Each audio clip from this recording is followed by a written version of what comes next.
Bonjour et bienvenue dans cette vidéo tutoriel dans lequel je vais vous montrer comment mettre en route les optimisations multimédia pour un bureau virtuel Azure Virtual Desktop.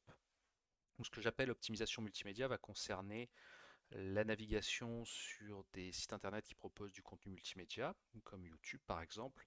Et l'objectif va être d'avoir une lecture fluide des vidéos avec un son de qualité lorsque l'on va visionner ces contenus depuis un navigateur qui est exécuté dans le bureau virtuel. Donc l'objectif va être de faire en sorte que tous les éléments multimédia du navigateur soient traités par votre ordinateur local pour avoir un rendu évidemment plus rapide. Et en termes de navigateur, Microsoft Edge et Google Chrome vont tous les deux prendre en charge cette fonctionnalité de redirection multimédia. Alors, en termes de prérequis, on va partir d'un abonnement Azure qui aura déjà été configuré avec un pool Azure Virtual Desktop ainsi que quelques bureaux virtuels.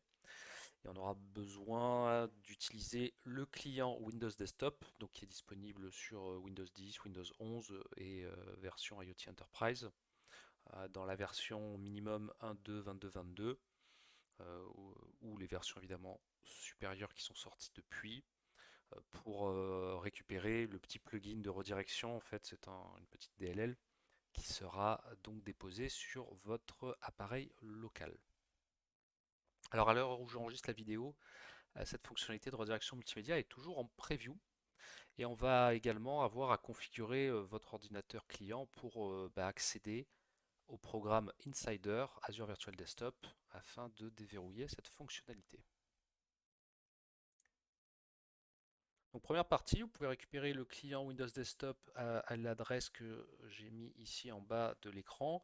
Vous prenez la version donc, qui va correspondre ici à votre système et puis vous l'installez. Donc ici, moi, dans le cas de cette vidéo, je tourne sur la 1.2, 29, 24, qui était la dernière disponible en date au moment où j'enregistre. Alors une fois que vous avez installé votre client Windows Desktop et que vous êtes abonné à votre Workspace Azure Virtual Desktop, il va maintenant falloir configurer votre client pour rentrer dans le programme Insider. Et donc pour ce faire, on va avoir simplement une petite clé de registre à configurer. Donc on ouvre l'éditeur de registre avec un regedit.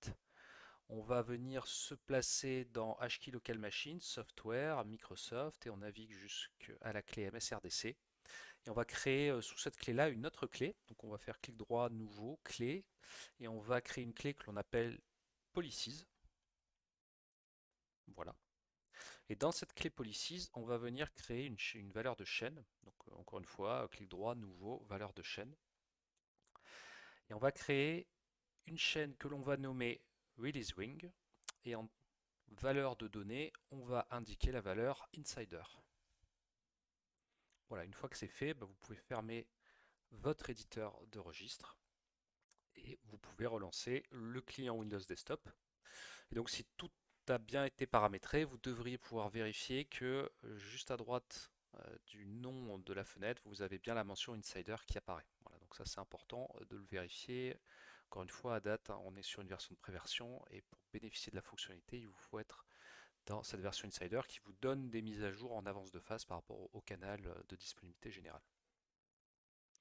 Donc une fois que votre client Windows Desktop est paramétré, on va pouvoir s'attaquer à la configuration maintenant du bureau virtuel en tant que tel. Donc ici, je vais me connecter à un bureau virtuel Windows 11 avec les applications 365 pour pouvoir installer l'extension adéquate afin de prendre en charge cette fonctionnalité.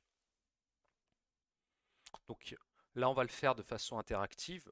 Évidemment, quand la fonctionnalité sera généralement disponible, cette extension pourra être préchargée dans votre image master afin qu'elle soit nativement disponible pour les nouveaux utilisateurs. Donc une fois que je suis connecté à l'hôte de session, je vais pouvoir récupérer l'extension multimédia en me connectant sur l'URL que vous avez en haut ici dans le navigateur. Donc cette extension va se présenter sous la forme d'un package MSI qui va pouvoir installer les composants adéquats pour le navigateur, donc que ce soit pour Microsoft Edge ou pour Google Chrome. Alors là évidemment je vais le faire en interactif. On pourra évidemment aussi déployer cette extension par toute méthode de télédistribution afin d'éviter évidemment des interactions utilisateurs. Donc une fois que j'ai téléchargé ce package MSI, je double-clique tout simplement dessus pour accéder au setup qui est très rapide, hein, ça se fait en quelques secondes. Voilà, donc on fait un setup tout à fait classique. Je termine ce dernier donc avec Finish et je peux contrôler depuis le panneau Apps and Features que le composant est déployé, donc c'est très léger, hein, à peu près 1 méga, 1 méga 20. Donc on vérifie ici que l'extension a bien été installée. Et je vais maintenant ouvrir mon navigateur Edge. Alors normalement la première fois que vous lancez Edge avec cette extension, vous devriez avoir un pop-up avec un petit point d'exclamation jaune qui va vous demander d'activer l'extension MMR. Si vous ne l'avez pas ou si vous le manquez, bah, c'est pas grave, vous pouvez vous rendre dans les paramètres de Edge, vous allez dans la partie extension et vous allez retrouver ici votre extension AVD que vous activez tout simplement pour qu'elle soit disponible. Si vous êtes sur Chrome, hein, c'est de manière analogue, vous allez pouvoir activer l'extension qui va comporter donc ce même nom. Et on dispose d'un certain nombre de paramètres optionnels, hein, si on souhaite donc un peu plus tuner le comportement de l'extension.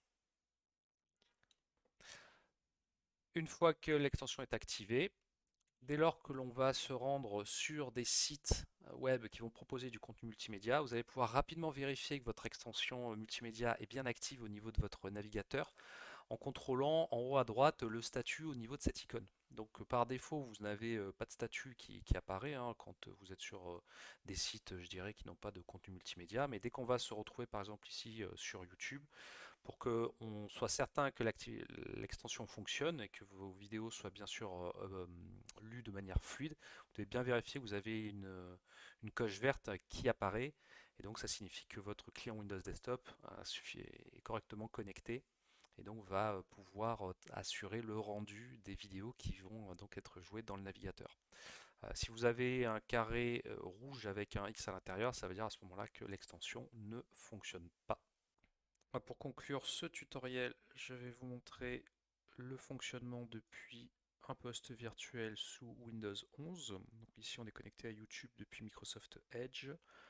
On a l'extension AVD Multimédia qui est bien connectée et si on lance cette vidéo d'introduction de Forza Horizon 5, tout le traitement va se faire donc sur mon poste local pour une vidéo fluide et un son de super qualité. Voilà pour ce tutoriel, merci de l'avoir suivi. Si vous avez des questions, n'hésitez pas à les poser dans les commentaires. Et puis à bientôt pour de nouvelles e-démonstrations.